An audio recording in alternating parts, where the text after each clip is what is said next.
It's the Opperman Report. And now, here is investigator Ed Opperman. Okay, welcome to the Opperman Report. I'm your host, Private Investigator Ed Opperman. You can find me at Opperman Investigations and Digital Forensic Consulting. If you just contact me through my email address, oppermaninvestigations@gmail.com. Don't forget our Patreon. I've been putting up stuff in Patreon exclusive to just Patreon. Did a little solo show about Melrose Hole from the Art Bell show. That's brand new. I just did that. And I put up a little report on this prison break in Nevada that is so... The story just does not add up whatsoever. It's the craziest story I've ever heard. Where the guy's missing from prison for 4 days, 5 days. They don't even notice him gone. Then supposedly he walks 37 miles down to a bus stop. You're like, I tell you, pretty great stuff in there. So a lot of exclusive stuff going in there too. I'm going to be putting up a show about George Harrison, too, a hoax I'm aware of with George Harrison claiming that he believes that Paul was dead. We have returning with us today. As a matter of fact, if you go to our Spreaker channel, Spreaker.com, I do a live show there Friday night. There's a chat room. You get an email notification when I put up new content. And if you go there and you look up William Dorsch, Dorsch, I've done 2 shows with him previously about John Wayne Gacy. I think he's the best guest out there on John Wayne Gacy. He's a private investigator. He visited the Gacy home before Gacy was arrested. Had dinner there. His wife worked with Gacy in a business transaction. And then he worked as a private investigator in the Gacy case. Has exclusive information you're not going to hear anywhere else. He's just written a book called Omnipotent. Don't ask, don't tell. But I encourage you to go back and listen to those 2 previous shows and also pick up this book here, Omnipotent, Don't Ask, Don't Tell. Mr. William Dorsch, are you there? Yes, sir. Hello, Ed. Hey, man, thank you so much for coming back. Before we get into the new book, Omnipotent, Don't Ask, Don't Tell the audience about yourself. Remind them who William Dorsch is. Well, I'm a long-time retired from the Chicago Police Department. I came out of the police department in 1970, and I retired as a homicide detective in 1994. And thought I was going to live a life of quiet, and got bored very quickly and became a licensed private investigator, working both in Wisconsin and Illinois, mostly on homicide cases. Now, we've had John previously talking about John Wayne Gacy, but this new book, Omnipotent, Don't Ask, Don't Tell, it doesn't cover just John Wayne Gacy, right? Why don't you give us a brief overview on what we're going to find in this book about John Wayne Gacy, and then we'll talk about the rest of the book. Well, okay. I broke the book down into 4 different sections, okay? The first one I titled Kill the Messenger. Having been a Chicago police homicide detective with a good career and years of experience, I assumed that I had a good relationship with my peers and with my bosses, okay? As a police officer, you acquire information more than a normal citizen because you work within the law, the justice system. And like you mentioned, I had contact with Gacy, having dinner at his house, but one time. I only met him there one time at that house, the home that later was going to be the scene of so many recovered victims buried under his house. Because I knew Gacy, I also knew that he worked at an apartment building near my home. And one evening, this is years before his arrest, I'm coming home from work about 3 a.m, and I saw him with a shovel walking out from between 2 parked cars. And when I stopped and asked him what he was doing there, because I knew he didn't live there but worked there, he sort of laughed and said, "Well, Bill, not enough hours in the day. You have to get it done when you can." So, not suspecting nothing, I went home and thought nothing more of it until 1978, when he gets arrested and is accused after police recovered over 20 bodies buried under his house and more on his property. And, well, you do the right thing. You do what you hope citizens would do. You turn the information over that I had which is only suspicion about the property, to the police. And you expect, especially because you were one of them, that you worked homicide cases, that they would take your information seriously and that they would go and interview people and the owner of the apartment building where I had encountered him that night with the shovel, only to find out that many years later, they never did anything. And when I say they never did anything, I gave the information to the Cook County Sheriff's Department because they were in charge of the investigation after Desplaines made the arrest.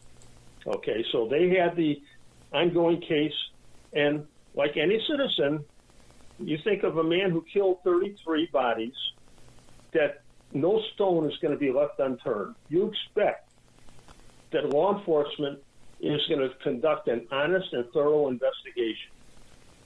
That's the least they can do for the families of these missing kids, or some identified and still not identified even today.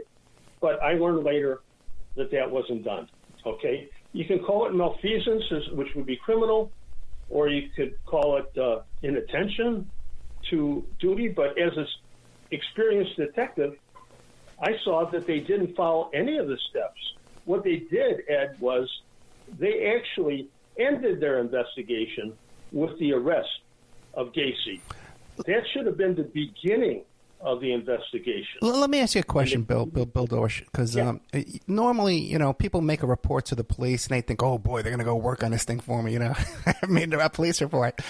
But, the cop who takes a report, he doesn't want to, he wants the day to be over, you know what I mean? He doesn't want to go out and look for new work.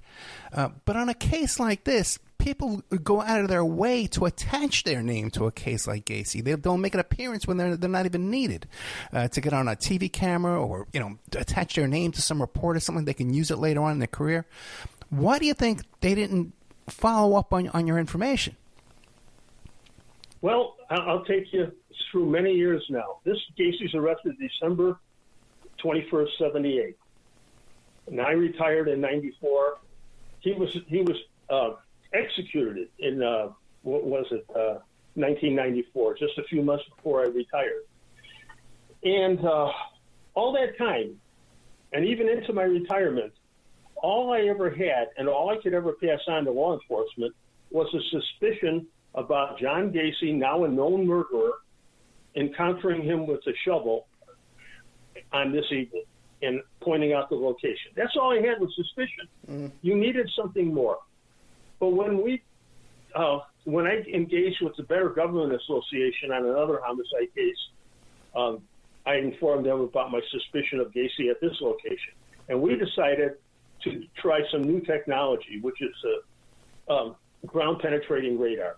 And once we acquired that information and under the expertise of the man who ran the scan, it was believed that there were anomalies that, as he put it in his letter, should have sent a trained detective running to a hardware store for a shovel. Now, they didn't do any investigation work, okay? What the Cook County Sheriff did was basically, once a body was identified, they contacted the family and said, we identified your child, come and get him. And they did nothing else. And as a detective, once the focus is identifying the body, and then the important thing to do is to try to find out who saw that person last and put pieces together. But they weren't interested in any of that. They did none of that. Okay? So with the results of the scan and taking it to the police department, first I took it to the Chicago Police Department because the location that I was talking about was in Chicago. And don't forget, Chicago, most of the victims, they were not found buried. None of the victims were found buried in Chicago. They were found within a little area called Norwood Park Township that was surrounded by the city of Chicago. So the city had, they didn't have to account for those bodies being buried there. They were lucky. But those kids disappeared from Chicago. Okay? But Chicago did nothing. The only ones that did anything was the Desplaines Police Department, who surveilled Gacy and led to his arrest. Okay? But you want to know why? Here's what happened. After the 1998, after I gave the information to the Chicago police, and they were sort of backed into a corner because of the BGA, they weren't worried about Bill Dorsch, retired detective. They could dismiss me and the information, but they could not dismiss the Better Government Association. So they had to play ball with us. What they did, and I knew before they ever did the search, they faked a search of the property on Miami Avenue and then declared there's nothing here. Okay? Well, then I had to tuck my tail in, and there was nowhere I can go. I had only turned over the information. There was nothing more I can do. But years later, let's see, I want to make sure I get this in order for you. I encountered a Mrs. Marino, who had she contacted me, and she contacted me in 2011. So this is 98 was the search, 2011 she's contacting me, and in between, all I'm thinking about is, okay, you got suspicion, but no other proof, but you got the radar scan. They should have searched, but they didn't. But when Mrs. Marino telling me a story about her son Michael's disappearance when he was only 14, the story she told me was so unbelievable that it should get every person who hears that story angry. Because what she went through, no person, no mother, no parent should have ever been put through that by the City of Chicago Police Department. And it was what happened to her that got me interested in, I said to myself, if they're going to do this to this poor woman, what else are they hiding? Okay? So I'm not really, how can I say this? I mean, being a Chicago police officer for so many years, there were instances in my life where I encountered situations where things that should have happened didn't happen. And usually it was because somebody involved was connected to somebody with connection. Okay? I can give you the first instance. It happened to me when I was at... But before we get to that, I want to stay on Gacy for one last second. Okay. Because you came on this show years ago, and we talked about this search with this ground-penetrating radar. And then off the air, you sent me the letter from the company where they say, hey, man, they won't let us search what we would think. We showed them where the bodies are. Then we just had you come back out. And it hasn't really aired widely yet, but it is up on Patreon. Some people have heard it. Now, I have had guests come on, and there must be out there, 50 books on Gacy? There must be, 10 movies on Gacy, documentaries, all this stuff, right? It's not like it's a secret case. This is a fascinating case. People are fascinated by this case. There's a lot of interest in this case. I've had guests come on here, okay? They tell their little story, and then a month later I see them, they're on Independent Discovery Channel. They're doing a whole thing about them, okay? I know there's documentary filmmakers that listen to my show and my guests, and they follow up on them. I've had guests come on and tell me I got a whole gig on IDG because of being a guest on the show. This is blockbuster stuff, right? You met the guy, You saw him in person at this location, you got the study right here saying, hey, this is where the bodies are. No documentary film, no book, nobody's contacted Bill Dorsch and said, hey, man, we got a deal for you? Well, no, that's not true. Okay. What happened, I've been contacted by people who wrote books, and I turned down them, and I also turned down the 2 latest documentaries. Okay. Okay, why? And I was offered money to be part of their show and this and that, and I turned it down. And the reason I turned it down, Ed, was they were rehashing the same often told story. Yeah. Nobody was going or willing to go into the information that no investigation was done. And I have that proof. Okay? And so I wouldn't connect with them on their offers. I turned them down. And I decided I've been doing this for over 20 years, gathering information. I've got FOIA requests all over the place and responses. And some of these responses, Ed, they're in the appendix of my book. And they basically, appendices from the Sheriff's Department in particular, because they were responsible for that investigation.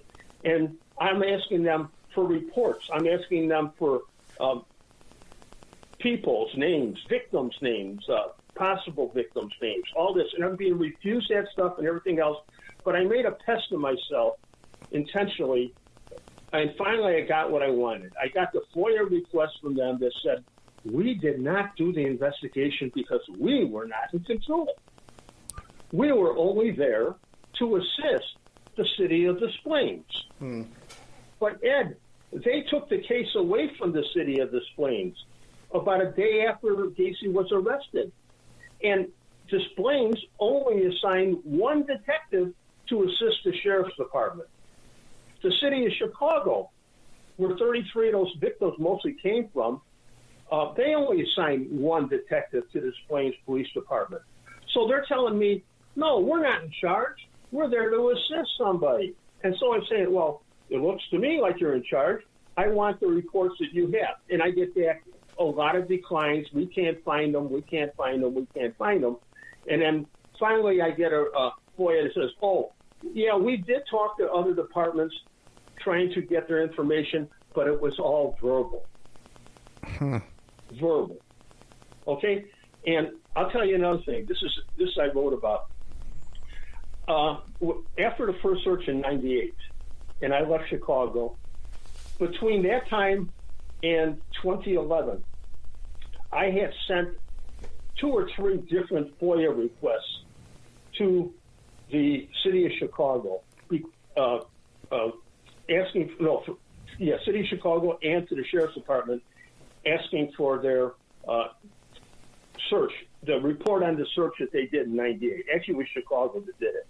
Okay? I wanted them to send me the report. Every time that I did so during that period of time, they wrote me back and said, we can't find that report. Yeah. Okay? And then a couple years later, in 2011, when I'm in Chicago now, and the story was again in the news, Larry Potash from WGN contacted me because he was very interested in the Gacy case, and I had given him a lot of information prior. And he said, Bill, I talked to the sheriff's department, and because now in 2011, it was the sheriff's department I was engaging with, not the Chicago police. And he asked them, what's going on with the Miami Avenue location? And the sheriff's office told him nothing's being done because retired detective Bill Dorsch will not cooperate with us. Wow. So he says, so Larry Potash tells me, Bill, is that true? And I said, no. I said, this is what happened. I says, they called me one day, the investigator from the sheriff's office called me and said, we would like to talk to you. Would you come down to our office to have a meeting with us about this information that you have about Gacy? And I said, listen, this is 2011. In 1998, I can no longer trust you because of what happened in 98, where you took my information, but you faked the search. I says, if you want to talk to me now, I want a written request from, I said, if you want to talk to me now, I'm going to bring an attorney with me to the meeting. And he said to me, well, let me get back to you tomorrow. So he called me the next day, and he said, listen, you don't need to come down here for a meeting. Just send me an affidavit of what you know about it. And I said, I will do so gladly, but I want you to send me an email or a letter requesting it. And he said, wait a minute, I'll get back to you again. He never contacted me after that. Okay? So I told Larry, and well, Larry asked me first. He said, so Bill, how can I help you? I said, well, this is what you got to do. I sent them a recent FOIA request asking again for that report to Chicago from the search in 98. I want you from WGN to send them the FOIA and tell them that if you don't get the report, that you're going to do a story about it on the news. And he said, okay, I'll do that.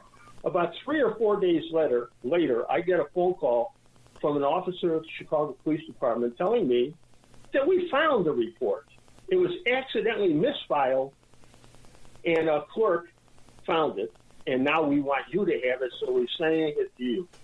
I also contacted Larry. Larry said, yeah, I called him and told him like you said, and we have the report also. What nobody knew, what I never told Larry Potash, I had the report all along. How'd you get it? I had the report within 2 months of the search in '98. I got it from a sergeant friend of mine who was working in Area 5 at the time. But I didn't want to tell them because I want to see how they would handle my request. And so many of my requests were handled similarly. They can't find the report, mostly. So, I mean, that's that's how that goes. I'd like to go back just for a second to how you said you were contacted by a couple of documentary filmmakers, because that's the other side of the coin, man, where they offer you money, come in, but here, sign these NDAs. We own everything you've ever said, everything you own your work. We own everything, and and we can control it. We can bury it now. We're going to bury it, and no one's going to see it. But that wasn't. We never got into discussion that far. Yeah. Okay. I think it was the Clown and the Candyman was the last one. I mean, I had the executive from I think it was ABC or CBS. I can't even remember, calling me, upping the offer every time they called. Yeah. But I didn't want the money. I wanted the story out there, and I wasn't going to fall into the trap of, once you engage with them, then they have total control. Right. The final product. Right. And I said, I want to tell what I know that's never been told before. I have. And the only way to do it was write the book. I have guests who I'm dying to book on this show. They got great stories, historical figures, and I keep contacting them every year and a half, 6 months. Ed, I can't. I got a big project in the works that's right off on the horizon. I can't talk about anything, then they're gone. They die, because it gets buried over there. But you can find all this information in William Dorsch's book, Omnipotent, Don't Ask, Don't Tell. Also, he's a frequent guest on the, or like a co-host with Bob Motta on Defense Diaries on YouTube. And just between me and the audience, I can testify on behalf of William Dorsch when he says he's not interested in the money, because we talked off the air, about his work with the Innocence Project. This guy's doing a lot of work for free, man. That I don't know a lot of guys that would be doing. So I can confirm off the air. He's told me this kind of stuff. He's not in this for the money. I can confirm that. Anything else you want to tell us about Gacy? Well, let me tell you what's this about the search and the digs. Okay. So your listeners know, the Better Government Association and I took our information with IFPC, where my old boss, Jim Froome, who encouraged me to do the search. We took our radar information to the police, and that was in 1998. Then the police became involved, acting on our information. Like I said, the Better Government Association, they had to be compliant. They had to show that they were there, that they were willing to search, but they still controlled it, okay? And they did their first, as they say, they did their first dig inside a tent with no other witnesses except a few people. And all that information about that search is there in the book. And then years later, in March 20th of 2013, there was another dig, the second dig at the property. And that one was done with no announcement. It was done in secret. It was the Cook County Sheriff's Department and the FBI, Chicago Police Department, and the State's Attorney's Office. They were all there. And they brought 3 canine dogs from the FBI, and they did this secret search of the property, not telling anybody, okay, until sometime later. Anyway, I've got that report also. They gave it to me willingly. Can you think of any innocent explanation why they would want to do a secret search and go to all the effort of bringing canine dogs? Well, I'll tell you up front. I didn't go to the search in 1998 because I was already informed by friends of mine who were detectives in Area 5 that they were going to fake it, that they weren't going to find any bodies. So I said, I'm not going. I was avoiding the media. Right. I had been avoiding the media. I tried to keep the location quiet. I never gave the location out to the media. All right? So I didn't go.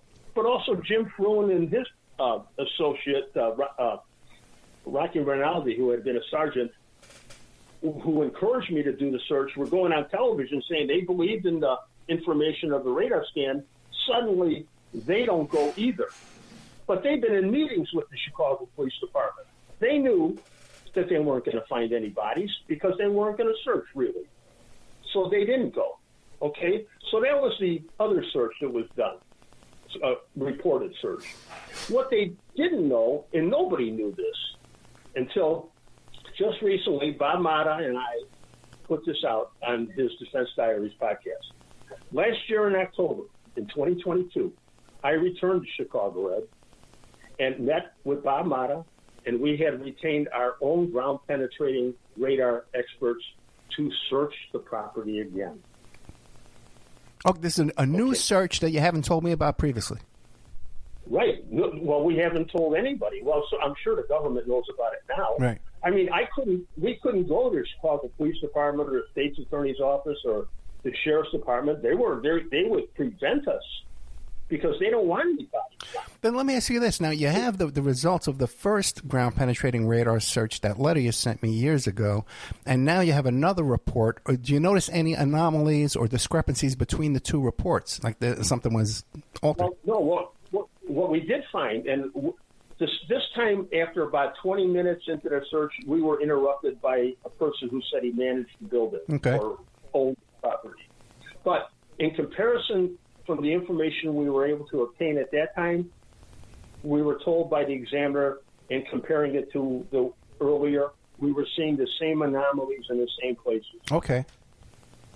No, but we didn't get to do as much as we did previously. But Ron Labarca, who had done the first search from U.S. Radar in New Jersey, he said that he's found at least 17 anomalies on the property the day that he searched with the Chicago Police Department in 1998. And yet, he was only allowed to pick out 2 of the 17. And he was not even present when they said they searched. They put him in a car with his partner, and they drove him to the airport. So they gave him 2 locations, but we're not there, and they don't know if they ever did actually do a dig inside that tent. How powerful would you have to be to pull off a cover? Because that's the other portion of your book, is how these things are covered up. How powerful would you have to be in Chicago to pull this off? Well, I'll tell you, when I went back, after Mrs. Moreno and what I said she went through, I said, if there's more hidden, I got to go back to where all this started. So I went and connected with Joe Kozenczak, who had been the lieutenant that formed the task force up within Des Plaines and surveilled Gacy and arrested him. What better source to go to, okay? And I had read the book that he had written. I had read the book that Terry Sullivan, one of the prosecutors, had written on the Gacy case. And I had a question for him, and it was, can you explain to me why you would change the names of 2 people who are widely known as living with Gacy and assisting Gacy in digging the holes and suspected by the Des Plaines Police Department of being accomplices? Why would you think that it was necessary to change the names in your book when they were so widely known? These 2 people, Michael Rossi and David Cram, lived with Gacy, worked with Gacy, even had sex with Gacy, okay? And they were not used at trial. I mean, they were not charged as accomplices. They were used as witnesses against Gacy. So why did you do that? And he said, well, Bill, it's because of a couple of days before we did arrest Gacy, we had Michael Rossi in our office, and we were grilling him, talking to him. He was not under arrest. But a woman came in making a lot of noise, and we went out to see what was going on. And she said she was a mother of Michael Rossi. And she told us, do you have my son here? We told her, yes, we do. We're talking to him now. She said, if you don't release my son right now, you won't have a job tomorrow.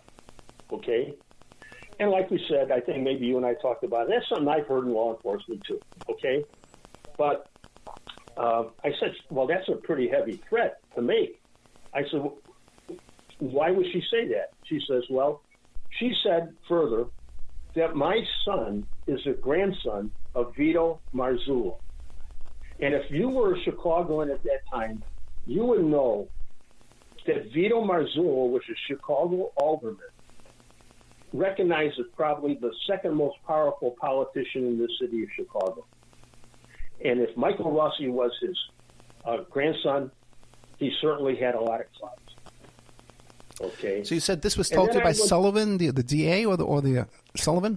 Well, this was Joe Kozenczak first. Okay. Told me that.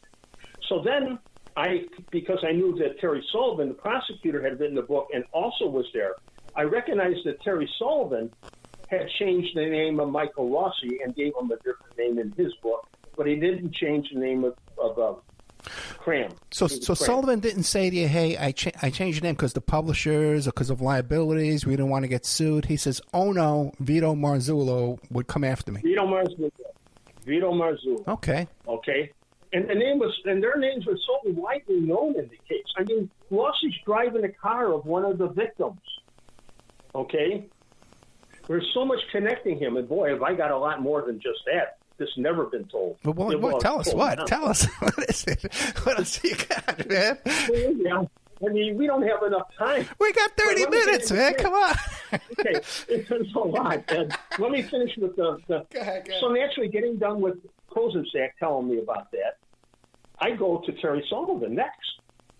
And I tell Terry, and he doesn't meet with me in person. He meets with me on the phone. We talk on the phone.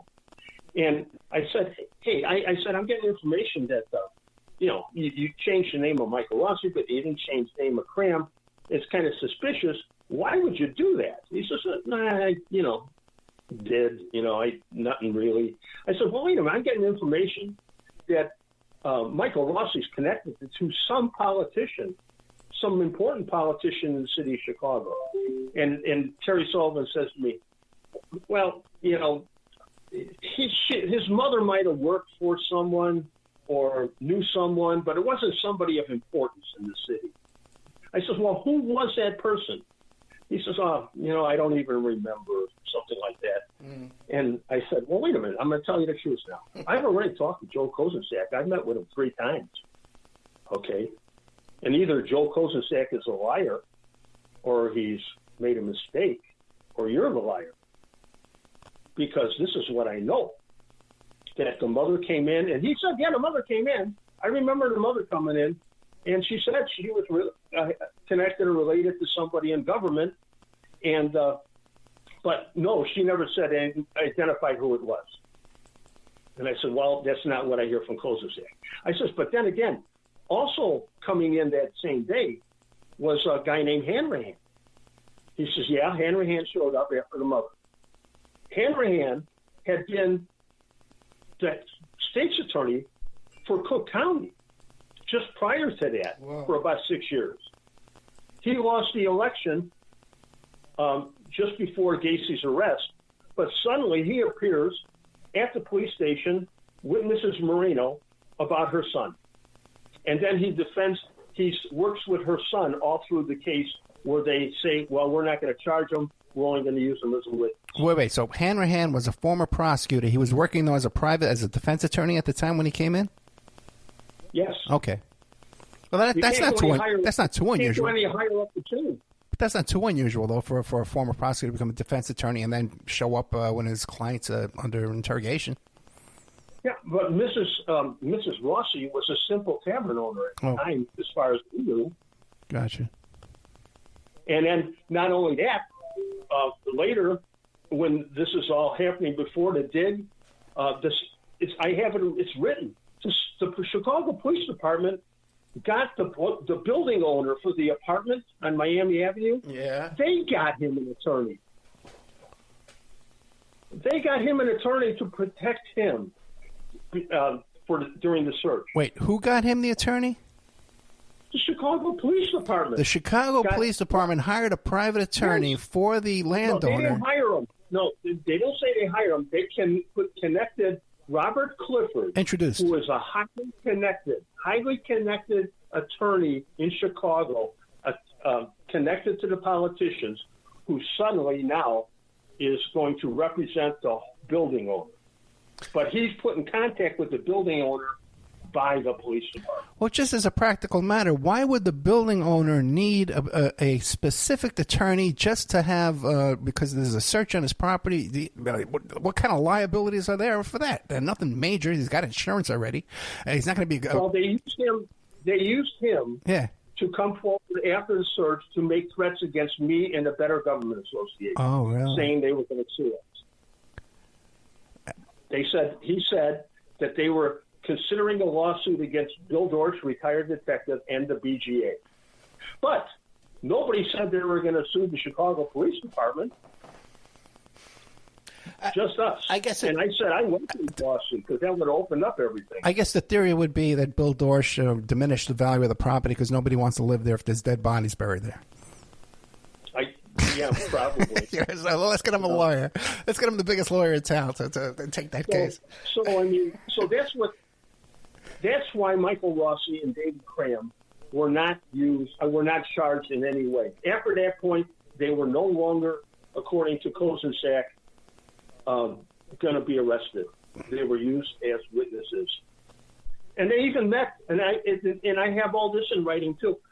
When Hanrahan met with the police department in preparation with Rossi for the trial to be used as a witness, he had the prosecution, state's attorney's office, agree that they would only ask him questions that they had already practiced at the trial. Wait a minute. Because Rossi and Cram and these guys, they testified against Gacy? Yeah. Okay. But they had to Cram didn't get charged either. All right. But Cram, like Rossi, lived with Gacy, worked with Gacy, brought kids back to work with Gacy, who later were disappeared and were found dead, drove his victims' cars. But Rossi, because of his clout, that was the reason why Cram didn't get charged either, because you could not let Rossi go and not Cram. Right. So you let both of them go. And then years later, Cram committed suicide, hung himself. Where did he hang himself? In Chicago. At his home? No, in the Forest Preserve near Milwaukee and Devine. Where was it? Not far from where I live. Where? Not far from where I live, not far from the home on Miami Avenue. So Cram hung himself in his own home? No, in the Forest Preserve. In the Forest Preserve? Yeah. So he went out into the woods and hung himself? Yes. Okay. Did you talk? And that was, I think, in 2012. Right after, again, we had renewed the investigation. Did you talk to the investigators who responded to that crime scene and took those reports? No. Are you suspicious about that? The guy hung himself in the woods? No, not really. No? Maybe he had a conscience.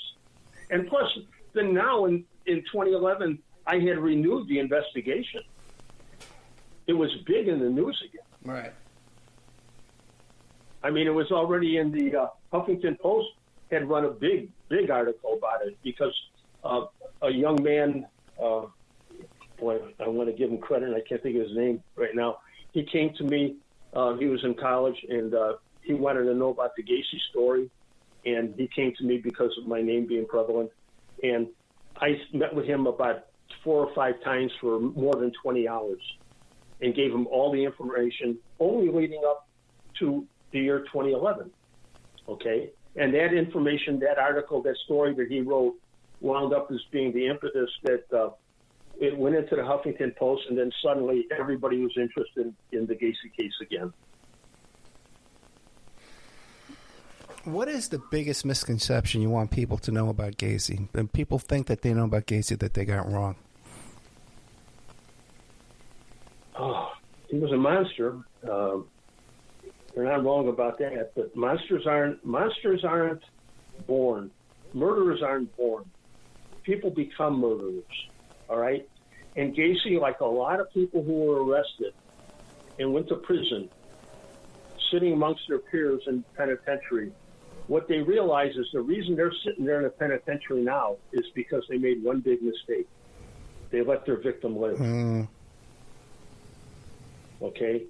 And when Gacy got out of jail, he right away was arrested twice for 2 other acts of trying to solicit young men. Okay? And he wound up in misdemeanor court with that. And the police departments and the state's attorney's office never checked his record. If they had, they would have found out that he was on parole for his sex assaults in Iowa. And if they had checked it, that would have violated him. Yeah, what year was this? What year was this? Well, he got out in 71. Okay, I guess back in those days, yeah. Yeah. Now, what about when you said you run into him at this Miami Avenue apartments? He's at 3 o'clock in the morning. He's there with a shovel. He knows you're a homicide detective, right? No, at that time I was only on the job. That was 74. I was only on a job for 4 years. So you knew you were a cop. Patrolman. Knew you were a cop. Yes. Was he shook up or was he cool as a cucumber? Cool. Like I said, people ask me how was your time that you had the dinner at Gacy's house? I said, well, I spent 4 or 5 hours. Had a good time. Yeah. He was engaging. He had a lot of questions about police work. He knew about some of my police work from the newspapers, and he showed me the handcuffs. I told you about that, didn't I? I don't know. I don't think you did. No. Well, when I was there with my wife and my one son, Brian, who was not yet 4 years old. My wife was pregnant with my second son, who was not born until April of 74. And also there was John's second wife, Carol, and she had 2 young daughters. All right? So as my wife was talking to his wife and the kids were playing, John and I were playing pool. And suddenly he came back from the bar area with a pair of handcuffs. He says, hey, let me show you a trick. And I said, John, I was in the academy not too long, 3 years ago, almost 4 years ago. Every day in training, I had handcuffs either put on me or I put them on somebody else. I know the trick, John. You have to have the key. So he said, oh, yeah, right, okay. Took him back, and he put the handcuffs away, and he came back out from behind the bar with a handgun. And he goes, here, look at this. And he went to hand me the gun. And like I said, guns are part of my profession. They're a tool of my trade. I'm familiar with guns. I know how to handle a gun, but I don't like handling guns in the presence when it's no need to handle the gun, especially when little children are around. So I told John, it looks like a good gun, John. Not interested. So he took the gun and put it away. But when I was there that night, I didn't feel threatened at all by him. He asked me to come back to his house. He said, if you're in the neighborhood and you want to have a few beers, stop by, we'll have a beer. But that little stunt with the handcuffs, that's what he would do to his victims, right? You think he was trying to do it to you and your wife and the kid? Well, see, I don't think because my wife was there, his wife was there, the kid was there, there was any threat to me. But I think in his mind, because he knew I was a policeman, he might have taken that as a personal victory. Yeah. Look, I got this copper to put on the handcuffs. My God. If I can get him to put it on, I can get anybody to put them on, right? And so I think that was the only reason for him doing it. And I never went back, and then he invited me back a second time not too long after that, he had come to my apartment to do some minor repair work in our bathroom, and he brought with him a young boy about 17, 18 years old. And after leaving the boy with us to do the work, he returned to pick up the boy, and as he was leaving again, he again said, hey, if you're interested, stop by the house, we'll have a few beers. Wow. And like I told you, I had a good time at his the visit there, but I did not bond with him as a friend. I was busy with my life, with my kids, and with my job, and he was living less than 10 minutes away from me. I mean, it would have been an easy ride back to his house, but I never did go there, thankfully. Now, you met his wife, and you were there at dinner with his wife. Do you think that she had any suspicions about what this guy was up to? I've been in a lot of homicide cases, and it's very hard to know that, what other family members would know. I mean, if she would have, I don't think she's ever said that she knew what he was doing, but I know it's reported that she was suspicious because he had told her to stay out of the shed that was in the back, and one time she did go in there only to find mattresses and mirrors and women's clothing and things like that in there. but she didn't tell him she was in there. But he had told her specifically, don't go in that shed.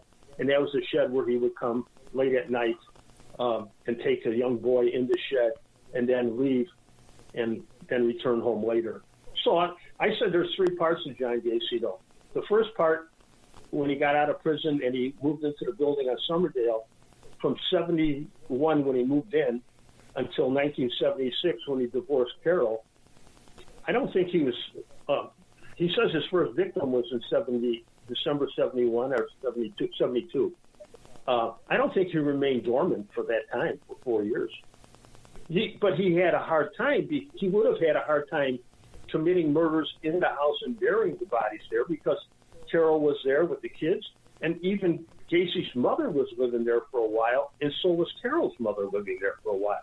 So the only opportunity he could have had would have been when everybody was out of the house. But that's why the Miami Avenue location was important. Right. Because it was less than 10 minutes away. And at 3 o'clock in the morning, I'll tell you, having lived in that neighborhood, I grew up 4 blocks away from the Miami Avenue house. At 3 o'clock in the morning, you could have put a chair out in the middle of Elston or Milwaukee Avenue and not worry about getting hit by a car because they were so infrequent at that time of the night. You know, so for him, and don't forget, his holes were always pre-dug. Right. You know, I've got witnesses, and I don't know if I ever talked to you about the witnesses that I had, and I didn't gather my witnesses up until after 98 because I thought I gave them the names of people. I said, go talk to this guy, go talk to this person, go talk to her, thinking that the police would do that. I wanted them to get the information. I didn't want it to come from me. I was just a messenger. You there?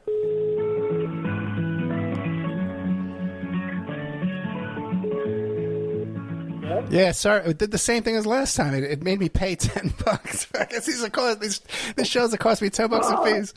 But we got about 5 minutes left. We're talking to William Dorsch. We had a little technical difficulty there. The book is called Omnipotent, Don't Ask, Don't Tell, William Dorsch. You're not going to hear this unless you go to this other podcast. It's Bob Matta, Defense Diaries on YouTube. Because I haven't heard stuff like this on Gacy my whole life. So we're hearing really top exclusive stuff. In 5 minutes, what do you want to leave us with? Well, I can tell you that there's witnesses who were